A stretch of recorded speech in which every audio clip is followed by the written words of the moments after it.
It's now 8 minutes away from 7 o'clock. And as promised before the break, we've been joined by representatives of the Kidney Association of Belize. We have joining us Ruby Nicholas, who's the president. We have Kirk Ling-Feister, administrator. And we have kidney patient Norman Romero. Good morning and welcome to the show. Good morning. Thanks for having us. Good morning. Now, let's start off just by talking a little bit about the Kidney Association of Belize. Again, just as a refresher, how long it has been around and what the objectives are. We have been, thanks for having us this morning. We have been in existence from October 2003. It was then formed by Dr. Miguel Rosado.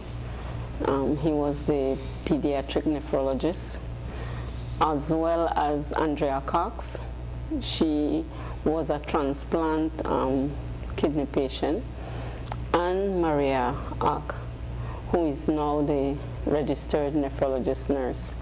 So they were, three of them decided to have what you call a Kidney Association of Belize. And so from then until now, we have done our best to try to work along with kidney patients. Our main objective is to support the kidney patients of Belize nationwide, and also to bring across educational awareness on kidney disease, as well as trying to do major fundraising. So those are three of our objectives. Looking at the situation of kidney patients in the country, what is the process of people getting associated with your organization and the type of assistance that they're typically in need of? Okay, normally we would get a call from a patient requesting assistance. Mm-hmm. And when they would call us, the normal process is for them to fill out a form, mm-hmm. Become a member of the association if they're not, pay a small fee of $25, also request a referral from a doctor indicating that they are in need of dialysis, mm-hmm. and a copy of their Social Security ID. Okay. And when they do that, then we would assess their condition and would assist them. Because of the funding that we have and because of the cost of dialysis, yeah, we would normally give them accordingly to their needs. Mm-hmm. Whenever it's an emergency dialysis, we do not hesitate. We try to assist patients as well as trying to get them at their optimum best. And it's not necessarily those, is there any difference between working with chronic patients or patients who simply need a short-term treatment of dialysis? It's both. Okay. It's not because you're in need of dialysis, yeah, or you need emergency dialysis. It's both. Mm. The only thing that we cannot do is long-term support. And that is where we find our challenges. Yeah.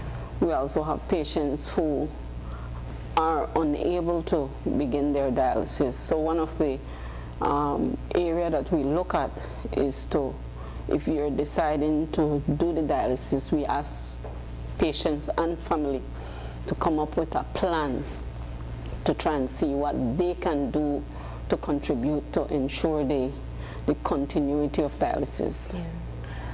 And some of the reasons that you find for the kidney disease or kidney failure that they have? Primarily diabetes? Primarily it's diabetes. Yeah. It's diabetes. And it's not diabetes, it's the uncontrolled diabetes. Yeah. Yeah. If it's controlled, then and they take their medication, they visit the doctor regularly, because that has to be a part of it. We have found cases where the creatinine and the bun is extremely high. Mm-hmm. They meet their dietitian, their medication they take regularly. They have to do some form of exercise. It doesn't have to be rigorous. and we have found out, and we can testify that their levels of creatinine comes down. Yeah. Yes. Now, I just want to bring in Norman for a minute. Let's talk about your individual case and the support that you get through the Kidney Association of Belize. But from your diagnosis and what that has meant for you. Well, starting my dialysis, right? I didn't know that I was sick. My wife took me to the doctor, and the doctor took a liver test, and during that liver test they didn't find anything with my liver. So we went back, and my wife told them that must make they check my kidney, and it's that when they found out that my kidneys was dead, two of them, I had renal kidney failure. The bone was extremely high and the creatine. And during that time, I used to get very, very cold, right? And all the food that I eat, I used to vomit, constantly vomit. Then after that, I went to the Kalushna because they transferred me from the health center. They transferred to Kalushna. From Kalushna, they told me that I have to try to do dialysis because I have to pay and I have to try to get in the program, but I didn't know how to get in the program. Luckily, the social worker at the hospital called me and told me to come in. And I went and I took the test. And after the test, the man told me that I have to take the dialysis tomorrow. That's a Wednesday, and Thursday I had to come in to do dialysis because the poison in my blood was too high, the toxins. So I had to do an emergency dialysis. So they put in a catheter in my shoulder here. The first one was in my neck. They had a tube pushing to my neck to the vein, to the main organ. And then after that one, this one got infected. So I had to do it over the neck side. And after this one I got infected, I had to do two in my chest. This one over here got pulled out during my sleep. So once it pulls out, you cannot use it again. So I had to do it over this side. Then over this side I had to do the catheter. This one, it got clogged up and it didn't work. And they tried over this side and this one didn't work either. So I had to put it in my arm. And this is the one I'm using right now, going for 5 years. So you're on long-term dialysis treatment. Long-term. You have been classified. You have kidney failure. Yes, ma'am. So your kidneys do not work at all. No, they cannot work, none at all. What had led to your kidney failure? Well, it's I used to drink a lot, and my pressure was always high, and that contributed to my kidney failure. Yeah. How long ago? That's from 2010. Okay. So going on 6 years. Going on 6 And how did you get linked up with the Kidney Association? Well, my wife and my ex-girlfriend took me there. And That sounds like a whole other show on its own. they took me there, and I signed up with Miss Nicholas and Miss Cox, and that's the way I met them. And what has it been like since you have been a part of the association? How does it help you as a kidney patient? Well, I didn't rely on them too much because like how I got in the program at hospital, which is very good. Yeah. That's a very great program there. Those nurses work very hard at the hospital. they are professional nurses. So I didn't use them much. So you go out and share your story with people to prevent Yes, ma'am. your situation. Yes, ma'am. Now, and this is a very important point to elaborate on. There is a Ministry of Health program that exists for dialysis, and it was a very important step for the country as well. However, not everyone is covered by the Ministry of Health program. That is so true. Right? So do you have an idea of the percentage of persons, how many people are able to access care through the program? Since you tend to pick up the shortfall of those who aren't able to get in? Currently, we don't have a figure of how many are on the program, because there are two. There is the one at KHMH and there is the one at Lalomalos. Okay. About 30. About 30, yeah? 15 at Belize City and 15 at... And there are particular criteria that people have to meet, and not everybody, and when it's full, they can't necessarily take on a lot more. Is that how it works? That's how it works. And sorry, just to say, and that is where you pick up what is left behind, those who can't get it. Which is a larger yeah. percentage of the population of patients. Yeah. How many times a week do you have to deal with dialysis? Well, I have a set that come in Monday, Wednesday, and Friday, and one that come in Tuesday, Thursday, and Saturday. At Lomalus, it will be Monday, Wednesday, Friday, and Tuesday and Thursday, because they don't work on Saturday. They are Adventists. And you have it how many times? 3 times. 3 times a week. Now, to talk a little bit about the work and the support, because obviously, as Norman pointed out, he's within the program, but still, there's a relationship with the association. Yes. Why is that such an important thing, that you embrace people, whether they may need that kind of financial support or not?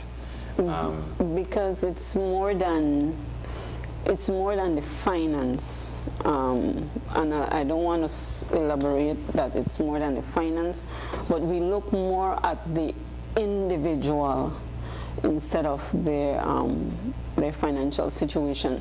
So we not only assist financially, but we also support the patients in whatever other area they may need support on. So financially, they do need the assistance. We as an association would have wished that we could have helped everyone and provided them with the 3 dialysis per week. But realistically, that's not so. It's very costly. It's very costly. The cost has gone down considerably, but yet it's still not within the range of an average Belizean to maintain. You have a range of 2,400 to 2,900 a month that they need to do for dialysis if they want to do it 3 times a week. And very often, they're not working. Yes, they're not working. Or it's only one income earner of the home. Yeah. And even the one income earner is threatened by their job because they need to be supporting their kidney patient. And obviously this underscores the scope of the work that the Kidney Association of Belize does, because whereas you try to pick up some of the shortfalls in terms of people who need dialysis treatment, you also focus a lot on prevention, getting people to not reach the point of needing dialysis. And so let's talk about the education campaigns and awareness that you do as well. All right. Thanks again for being here. We do a lot of educational awareness, preventative awareness for kidney disease, primarily because we see that there has been a rise of kidney failure patients coming out more and more. So we try to do a national educational awareness campaign We have been doing a lot within Belize City. We have been visiting the different institutions, organizations, promoting indeed educational awareness. We have a health fair coming up next week that helps to reinforce that.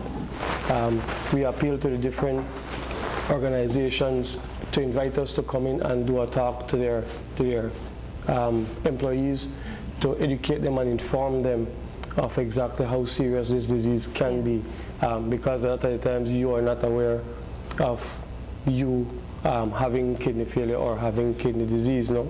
And it stems just from drinking enough water for the day. You might think you don't need it, but indeed our bodies really do need at least 6 to 8 glasses of water a day. It helps to flush out the kidneys, it helps to keep it clean, it helps to keep it functional quite well. So we do a lot of that, and we're trying to get to the districts eventually. Hopefully we can get out there, but we're starting centrally and we're working our way from there. Now, Norman, tell us what has been the response by people once you share your story with them? Well, I don't really share it in the public. I only want to talk to my grandpa, and I get a good response from them. Yeah. I also want to mention that they have a dialysis unit at Orange Walk, and they provide reasonable dialysis for patients who would need urgent dialysis. Yeah. What's the camaraderie or the friendship like with the other kidney patients that you've met through the program? Because obviously you seem to be engaged with the program itself. Well, I have met several people, and the relationship we share is great. We try to keep contact, we try to get closer, and I also have a friend from the States that I got his number from his mom. Told me that he did a kidney transplant, and he gave me a number so that we could communicate and talk and different things, so that we could share one another experience and things like that. What has been the biggest challenge for you? Well, the biggest challenge is stress, but in my situation, I barely have stress, because once you worry about things, then it gets complicated. But I have a lot of family support. That's really helping me a lot. Yeah. Now, having a healthy lifestyle now on dialysis treatment is extremely important for you as well, right?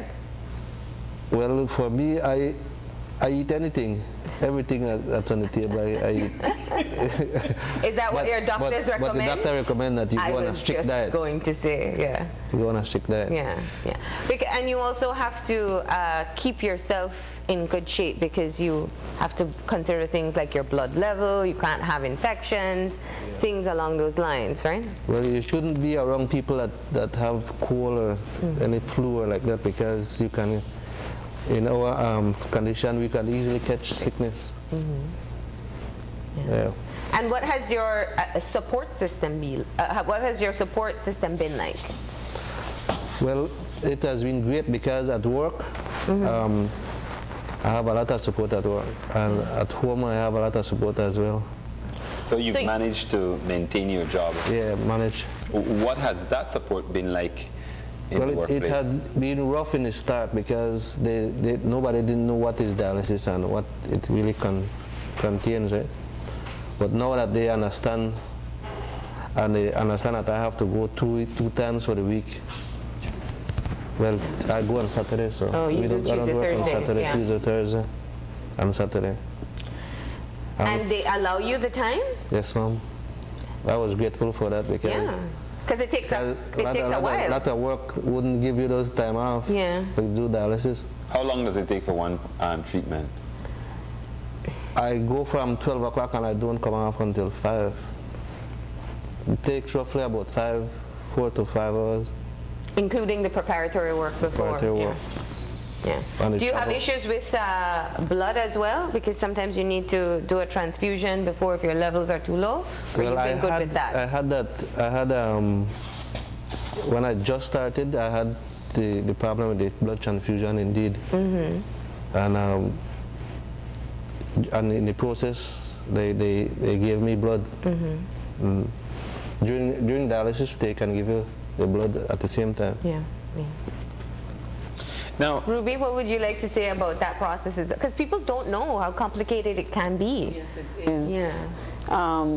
What happens is that a lot of the kidney patients, because they're doing the dialysis or in need of the dialysis, they would meet complications. Either their blood pressure would be too high, their sugar level would be too high, potassium, every function that the kidney controls would be out of control for these kidney patients.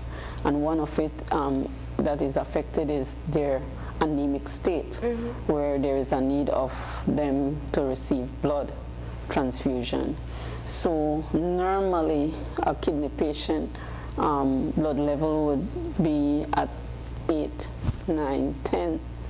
And if it drops below a certain level, then it's a need for them to do blood transfusion.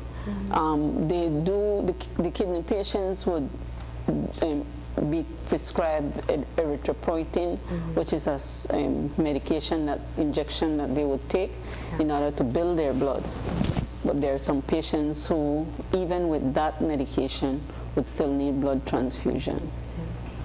So this really underscores the work that you do, the fundraising efforts to cover these costs.